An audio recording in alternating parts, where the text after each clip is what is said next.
Religious டிஸ்கிரிமினேஷனும் targeted டிஸ்கிரிமினேஷனாக இருக்கட்டும் இல்லை mop லிஞ்சிங்காக இருக்கட்டும், இதனால அன்றாட வாழ்க்கையிலையும் வந்துட்டு மதம் சார்ந்து நிறைய பேர் டிஸ்கிரிமினேட் பண்ணப்படுற ஈவெண்ட்ஸ் வந்து தொடர்ந்து நம்ம நடந்துகிட்டே இருக்கிறத பார்க்குறோம். புல்டோசர்ஸ் அரசாங்கமாக இருக்கட்டும், இந்த மாதிரி விஷயங்கள் நடந்துகிட்டே இருக்கு. இது குறித்து என்ன பண்ணால் நல்லாயிருக்கும் நீங்கள் நினைக்கிறீங்க? And what is your take on what was happening in the country right now?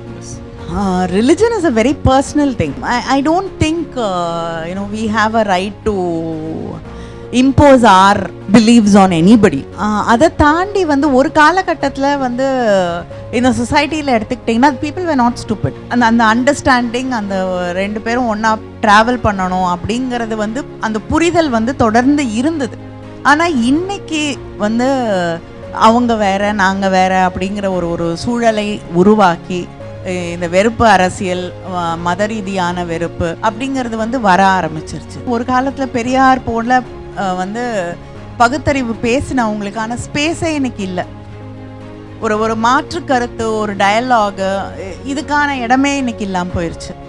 So அது இருந்தால் அந்த டயலாகு, அந்த கருத்து பரிமாற்றம், எதிர்கருத்துக்களை ஏற்றுக்கொள்ளக்கூடிய ஒன்று, இது எல்லாமே இருக்கக்கூடிய ஒரு சொசைட்டிக்கு நம்ம மறுபடியும் போக முடிந்தால் நிச்சயமாக I think it will change.